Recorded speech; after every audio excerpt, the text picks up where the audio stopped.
All right, before we dive into today's podcast, I want to share something with you. I want you to literally stop what you're doing, pull out your phone. If you're listening to this on a desktop, I don't care where you are. And I want you to go to heatherchauvin.com/ETM, energetic time management. Okay. heatherchauvin.com/ETM.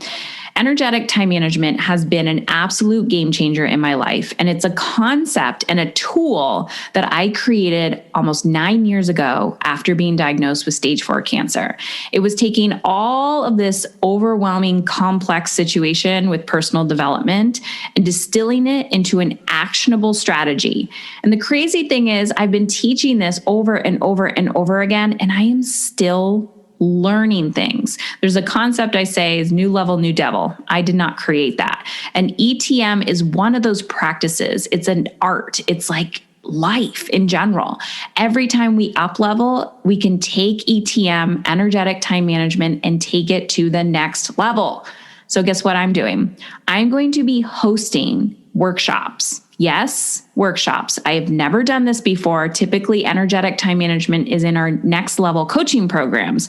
But if you want to get a taste for working with me, you need to get on this wait list. So head on over to heatherchauvin.com/ETM, fill it out, and we'll be in touch.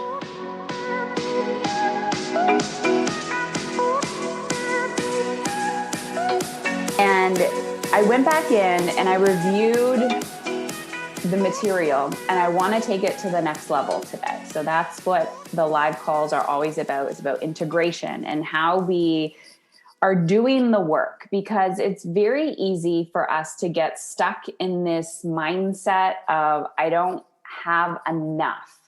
I don't have enough time. I don't have enough energy. I'm at capacity. And we completely lose sight of what it is that we actually want and desire.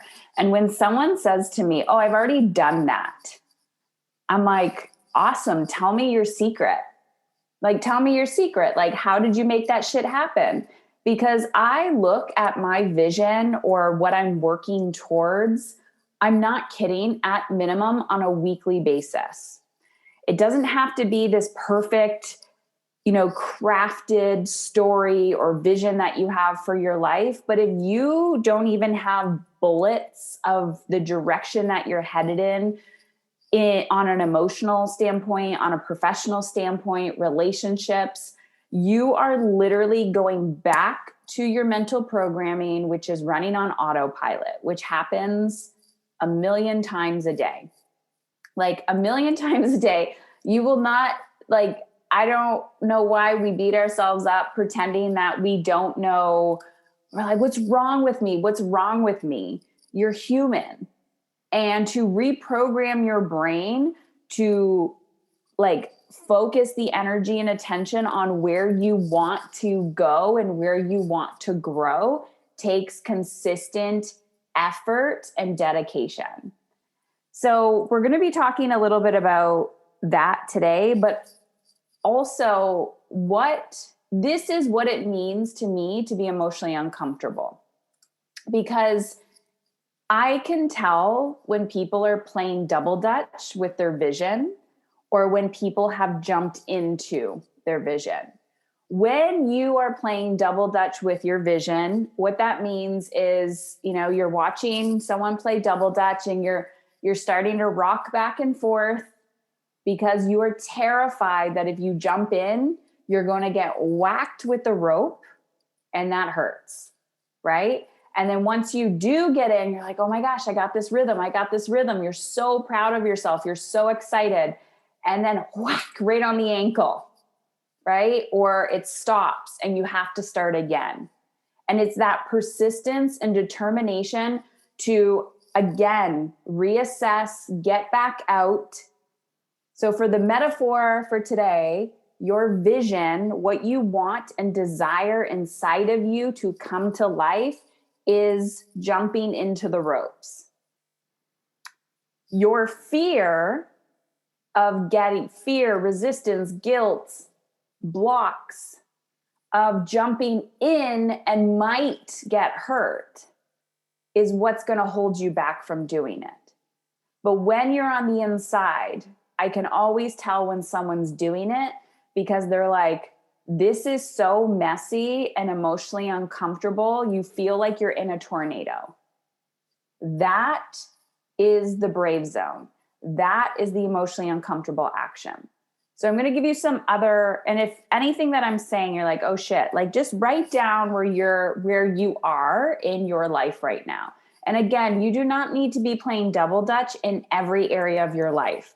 You could say, okay, double dutch, AKA vision. Right now, I feel like there's so much going on in my life. So I'm going to focus on one bucket, one area of my life. And I'm going to take that one area of my life, and that is just what I'm going to become laser focused on until I feel like I'm gaining momentum. Then I can do the same strategy with another area of my life. And then you're going to go through the emotional roller coaster all over again. So oftentimes I hear people say, oh my God, it's here again. I did this already. And I was like, welcome to being human. New level, new devil. I had a conversation with a woman the other day. I don't know if she will ever hear this because she's currently not in the program. And this was a big aha for me. So I want you to just put yourself in this scenario. I've been doing this for a really, really long time. And one of the things that I've had to learn as a skill is to realize that what is being projected at me is not necessarily the truth.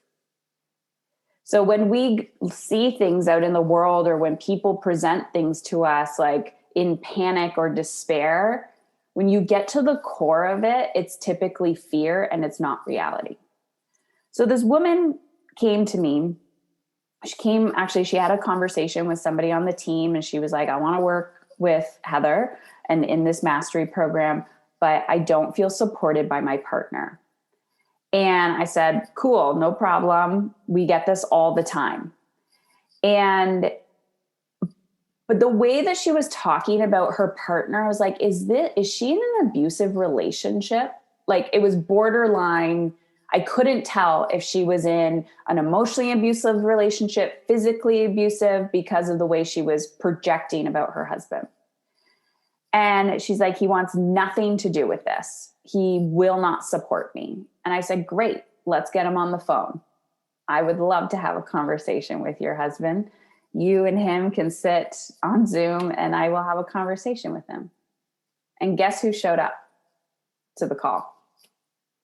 Just her. He didn't show up.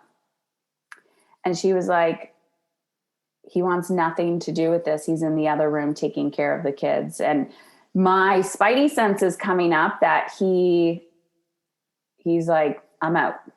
Regardless of what their relationship is, I'm out. I don't want anything to do with this. We dig. We're having this conversation. And I said, okay, so what is it? And he's like, he told me he wants nothing to do with it. He said, if I want to go get a loan or go get a job or make shit happen, he doesn't care what I do. And I was like, so he is supportive. He just wants you to do the work. And she was like, what do you mean? And I said, he literally gave you permission to go after what you wanted, but you have to do the work. And he's not financially giving you the go ahead because he wants you to work for it. He wants you to do all of the emotionally uncomfortable action. And I said, the contrast that you are feeling right now, like you may want to punch him in the face. You may want to be like, I'm so angry at you. But if you turn it around, who are you really angry at? Yourself. Because you don't trust that you are capable of making money, or you don't trust that you're capable of following through. So if someone makes something easier for you, then it creates this codependency and you don't have to face your contrast as much.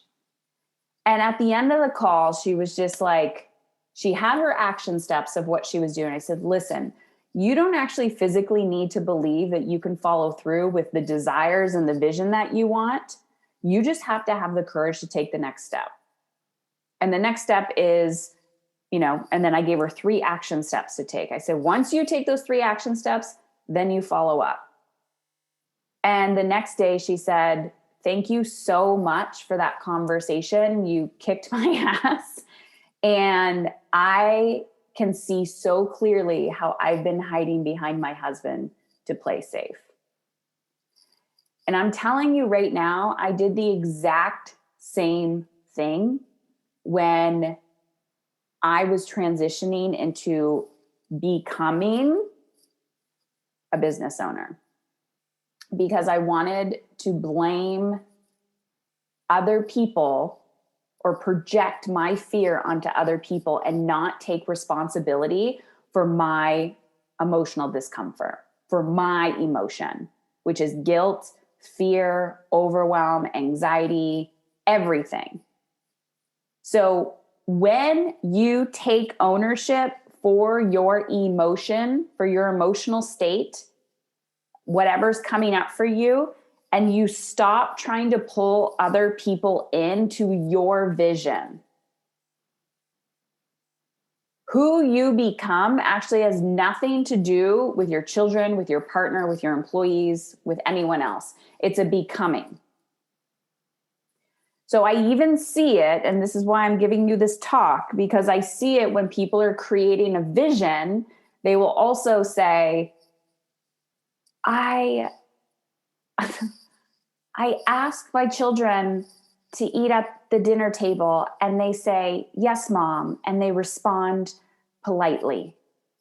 And I'm like, no, you have no control over somebody else's behavior. You do not have control over your children's behavior. You have control over reaction and understanding and compassion, but you cannot manipulate your children into becoming anyone. You cannot manipulate your partner into becoming anyone. You cannot manipulate an employee, a colleague, a friend, your parents. So when you're creating a vision, number one, you have to give yourself permission to want what you want.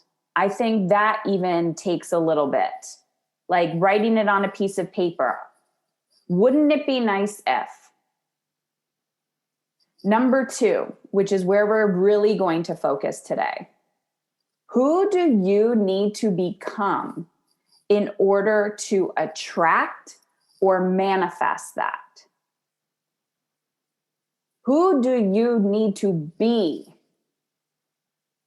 And I'm not saying that person, I can't hit snooze anymore. No, but maybe when you're like backed into a corner, you don't run away from it. You run towards it. Maybe you're like, you know what? I actually don't open up my bank accounts, or I don't take responsibility for something. I need to become the type of person that looks at my shit. I need to become the type of person that when I catch myself in a loop, like a mental loop, instead of being like, who can solve this problem for me? I first say, let me use the tools that I have. Let me work through this. And then go to my mentor, and then go to Heather, and then go to that friend that I so badly want to like just talk to and like get it out. How can I hold my emotional discomfort? Because that is being emotionally uncomfortable. How can you hold it? Not wait for somebody to take it away from you. How can you hold it, hold it, hold it, hold it, hold it, feel it, hold it? Because it's in the holding where that's where the detective comes out. That's when you're sitting, literally watching yourself. You're like, I'm going in. I'm going in. Oh yeah, I can feel the momentum happening. And you're just like, I don't care if I get the whack across the face from the skipping rope, I'm jumping. And you have to have the courage to know that you might get whacked, but having the courage to know that when you are on the inside of the jumping ropes of the double dutch, that is the place of freedom. That is what you desire inside of there.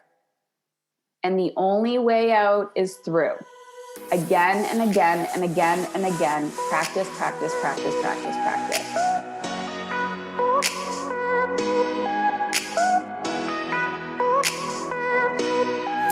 There it is. You just listened to the Emotionally Uncomfortable podcast. If you want to take this conversation to the next level, head on over to our private Facebook group community, heatherchauvin.com/Facebook. My last name is spelled CHAUVIN. That's heatherchauvin.com/Facebook. Also, if you are a huge fan of this show, please rate and review it on iTunes. Every review helps another woman like you take back control of how she wants to feel and become emotionally uncomfortable. I truly believe the better we feel, the more alive we become. This is how we are going to change the world. And if you've been watching me for a while, if you've been on the fence and you're curious, how can Heather help me? Head on over to heatherchauvin.com/work with me to check out my mastery and mastery business coaching programs. That's heatherchauvin.com/work with me.